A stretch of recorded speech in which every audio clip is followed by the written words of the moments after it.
नमस्कार दोस्तों, रेडियो हिंदुस्तान से मैं वर्षा अग्रवाल फिर से लेकर आई हूँ आप सभी के लिए एक बहुत ही प्यारी सी राजकुमार की कहानी। ये कहानी आप सभी को बहुत पसंद आने वाली है। सुनिएगा। बहुत समय पहले की बात है। एक गांव में राजकुमार नाम का एक बालक रहता था। उसके माँ बाप थे नहीं, इसीलिए वह अपने बड़े भाई और भाभी के साथ रहता था। भाई और भाभी उसके साथ अच्छा व्यवहार न करते थे। वे उसको किसी न किसी बहाने डांटते फटकारते रहते थे।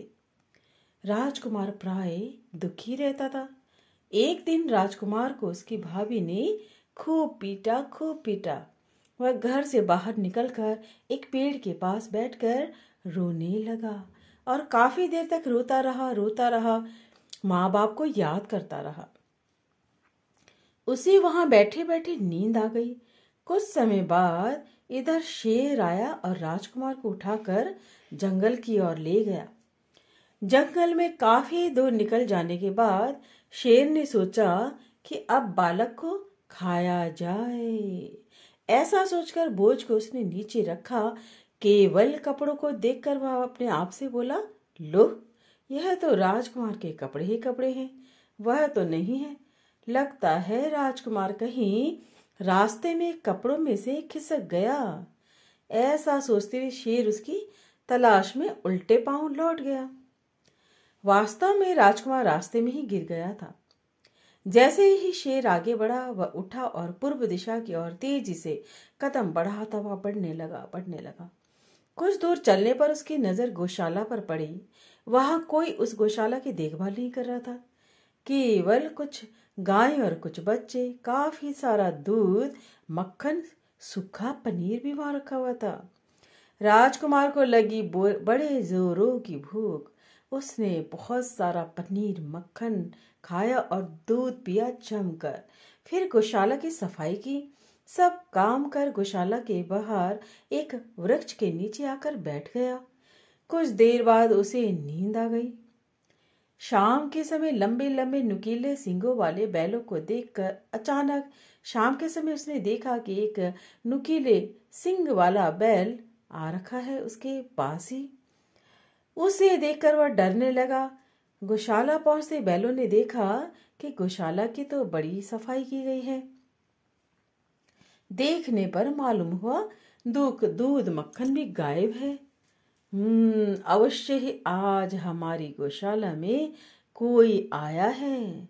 देखे, जिसने हमारी गौशाला की इतनी सफाई की है। बैलों के सरदार ने अपने साथियों को संबोधित किया। बैलों का सरदार अपने साथियों को लेकर राजकुमार के पैरों के निशान देखता देखता उसी वृक्ष के पास पहुंच गया जिस पर वह बैठा था। उधर शेर भी राजकुमार को ढूंढता ढूंढता उसी वृक्ष के पास पहुंच गया। वह राजकुमार पर झपटने ही वाला था कि बैलों ने अपने नुकीले सींगों से उस पर हमला कर दिया। कुछ समय में उन्होंने शेर को मार गिराया। ऊपर वृक्ष पर राजकुमार डर के मारे बुरी तरह कांप रहा था। शेर को मारने के बाद बैलों का सरदार आगे बढ़ा और राजकुमार को संबोधित करते हुए कहा, आज तक हमारे यहाँ किसी ने इतनी देखभाल नहीं की हमारी गौशाला की। तुम हितकारी लगते हो, इसलिए आज से हम तुम्हें अपना सरदार मानेंगे, राजा मानेंगे। यह कहकर बैलों का सरदार राजकुमार को अपने सींगों पर उठा गौशाला ले आया। बैलों ने तुरंत एक सिंहासन बनाया और उस पे बैठा दिया राजकुमार बनाकर। रात को बहुत पार्टी मनाई गई धूमधाम से। बैलों के सरदार ने राजकुमार को एक सोने की बांसुरी भेंट करते हुए कहा, यदि तुम पर कोई मुसीबत आ पड़े तो सोने की बांसुरी को बजा देना। उसकी धुन सुनते ही हम तुरंत तुम्हारी सहायता के लिए उपस्थित हो जाएंगे। यह बांसुरी तुम्हारे मनोरंजन के लिए भी है। राजकुमार बांसुरी ले लिया, बहुत खुश हुआ। एक दिन एक शिकारी गौशाला की ओर आकर निकला। उसकी नजर राजकुमार की ओर पड़ी। उसके हाथ में सोने की बांसुरी देखकर वो बहुत विस्मित हुआ। उसे लगा यह कोई राजकुमारी होगा। उसे ख्याल आया कि यह राजकुमार जैसा लगने वाला हमारे राज्य की राजकुमारी का अच्छा वर सिद्ध रहेगा।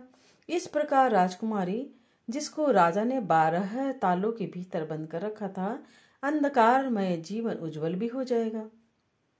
ऐसा सोचकर शिकारी ने राजकुमार से कहा, तुम मेरे साथ हमारे राज्य चलो, वह राजकुमारी से तुम्हारा विवाह कराया जाएगा।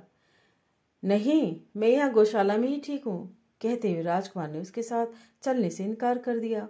इस पर शिकारी ने उसे बलपूर्वक अपने राज्य ले जाने की धमकी दी। एकदम राजकुमार ने अपनी सोने वाली बांसुरी बजाई। देखते ही देखते बैल भागते हुए गौशाला पहुंच गए। बैलों को आता देख शिकारी वहां से खिसक गया। शिकारी सीधा राजा के पास पहुंचा और सारा हाल कह सुनाया। उसने राजा से राजकुमार को राजकुमारी के विवाह के लिए प्रस्ताव भी दिया।